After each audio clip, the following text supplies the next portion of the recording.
Hello, welcome back. My name is Ari, and today we are going to go over my 1990s TBR. For those of you who were like, I'm new, what the F is going on? One of my challenges for 2020 is to read a book published every single year from 1900 to 2020, and it being October, I'm in the 1990s. As always, before I get into the actual TBR, a little bit of history. A tiny little history lesson. So the 1990s were really defined by multiculturalism and alternative media. This is the first time where people aren't getting their news necessarily from a news source like a news television show or a newspaper. People are beginning to get their news from alternate sources. And as we know in 2020, this isn't necessarily a good thing. There's some major things that defined the 1990s. You've got the end of the Cold War and the fall of the Soviet Union. You have the invention of the World Wide Web, which leads to the internet that we have today. There is gene therapy that starts happening, and designer babies are a thing, which I heard of, but I didn't actually realize that was a thing.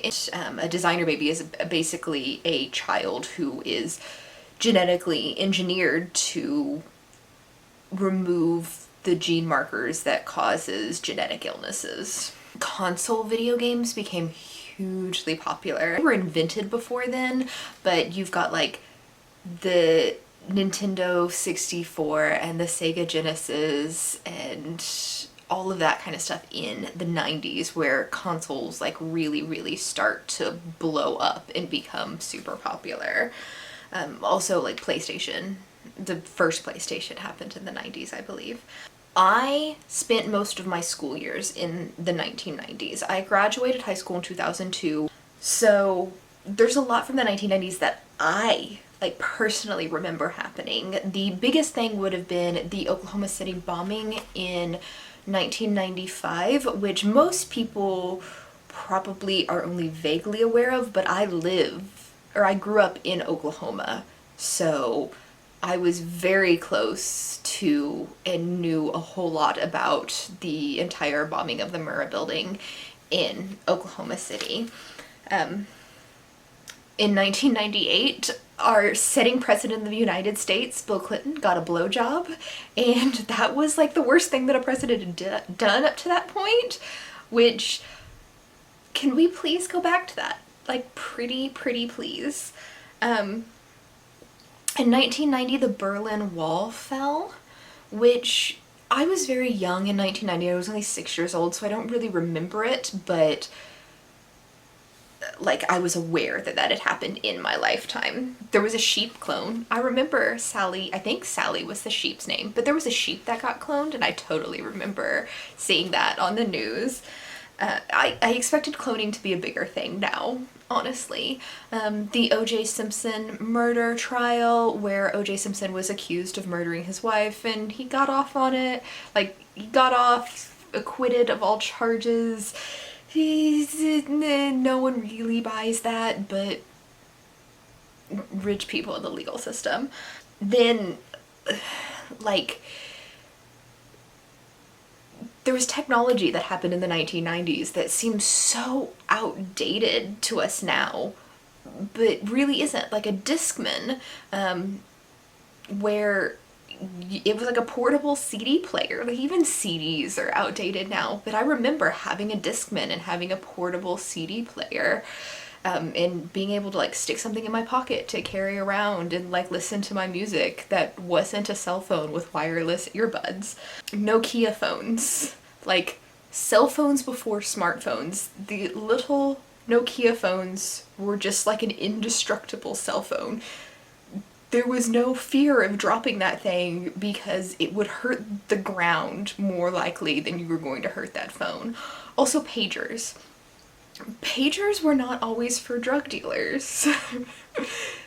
Pagers used to be a way that you could like communicate with your friends instead of like directly calling them, because maybe they weren't at home, so you paged them and you could either like, there was an old like pager speak that you could like use letters that look like, or numbers that look like letters to like give information and like leave a message, or you could just like page somebody and like stick in your phone number and your buddy would know to call you. And then in 1997, the movie Titanic was released. And I saw that shit so many times in theater.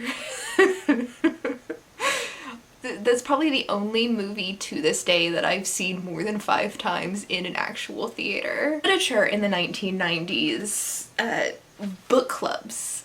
Book clubs became a hugely popular thing in the 1990s. Before the 1990s, book clubs were like, so-so, like they existed, but they weren't really popular. But Oprah's book club on her talk show just skyrocketed book clubs in the 1990s. Audiobooks and ebooks became a thing in the 1990s.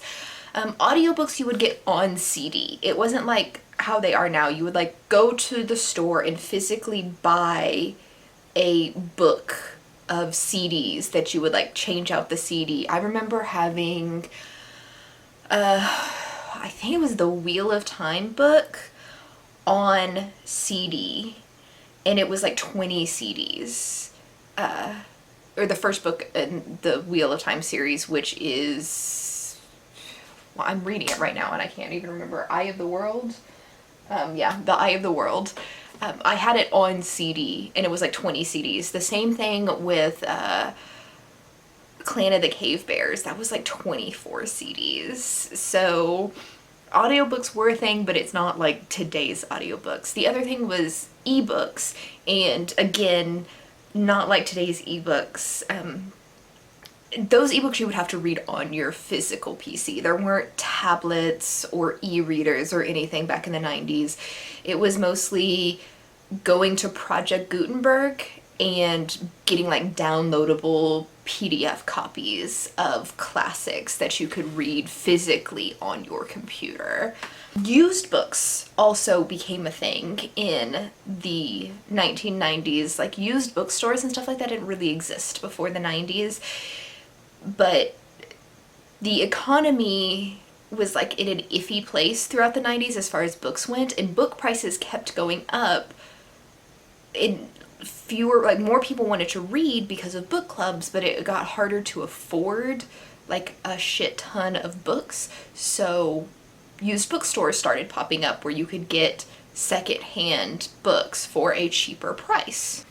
And that pretty much covers like what was happening, like a brief summary of what was happening in the 1990s.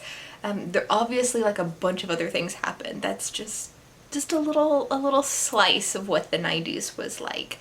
As far as my 1990s TBR, because it's October, I plan to read nothing but horror for the 1990s. That is my theme, is all horror books.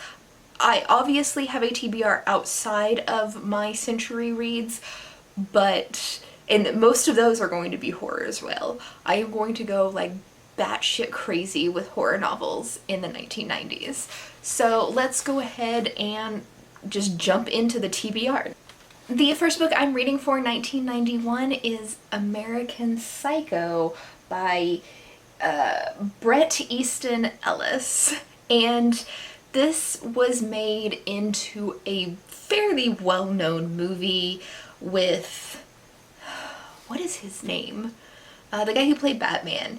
But the main character is Patrick Bateman, and he is a gorgeous, successful, well-educated, and intelligent man who works on Wall Street. He's also a psychotic serial killer. And this is just like the story of him fitting into society just disgustingly well during the day, and then at night murdering people because he's a serial killer. And it's fucked up, and it's a great way to start a horror month. Next up for 1992, I wanted to fit one of my best friend's favorite authors or favorite horror authors in here. So for this, I am reading The Thief of Always by Clive Barker. This is technically a reread because I did read this in the 1990s. It's just been a very, like, it's been 20 years. It's been over 20 years since I've read this.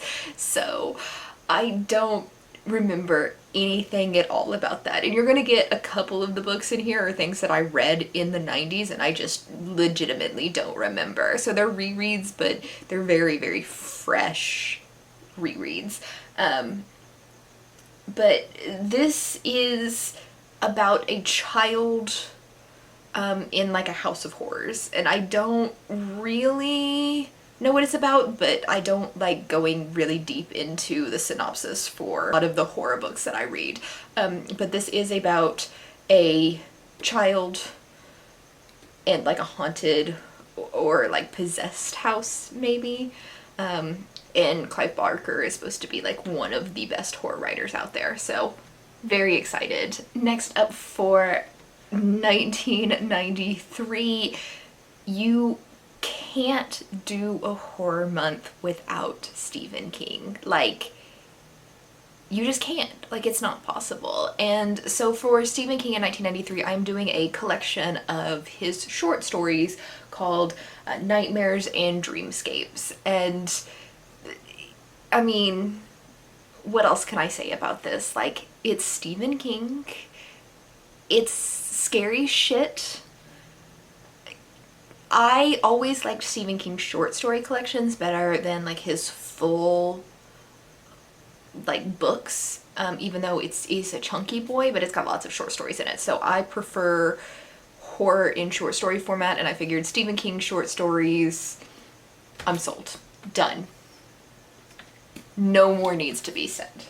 Another thing with the 90s and horror is you gotta have vampires. So I actually have a couple of vampire stories in this TBR, and the first one that I have is Covenant with the Vampire, The Diaries of the Family Dracul by Gian, Kalogridis. I probably said that last name wrong because I can't pronounce shit. This is another book that I apparently already owned, and I have no idea what it's about other than obviously it's about vampires. It's basically about like the family of Dracula, but it starts like 50 years before Bram Stoker's Dracula, and it kind of covers like the entire family and not necessarily just Dracula. So hopefully like scary, serious vampires. Next up for 1995, I've got another vampire novel, but this is a completely different type of vampire novel, and this is Vivia by Tanith Lee. Now, this one, I don't know what to make of this. This reads, like the summary reads like a Grecian, like fairy tale. And it's like a young girl's very innocent, very kind, and her father is a warlord, and she's kind of like trapped in his castle, and she doesn't really know that her father is like a bloody evil warlord, and she's just very innocent, kind, sweet, and something happens and she has to like not necessarily flee the castle, but I guess probably some of her father's enemies attack the castle and she has to flee to the basement of the castle, and there is a shrine to like some sort of demon, and she prays to this family shrine, and the demon god shows up to like collect her as a bride for the underworld. Apparently there's vampire-y shit in here, because on Goodreads it says vampires as like one of the categories, but it just reads like a story of like Hades and Persephone or something like that. So it sounds really interesting, even though I've never heard of it. So we'll see. Maybe it's good, maybe it's awful. Next up for 1996 is another author that I can't like not read in the 90s, and that's Dean Koontz. And mostly Dean Koontz wrote like thrillers, but he did write a couple of horror novels, including TikTok. And no, this isn't the app TikTok. I think it's more supposed to be like a clock or the beating of a heart. And I really have no freaking idea what this is about, but the synopsis basically says this guy comes home and finds like a doll, like a stitched up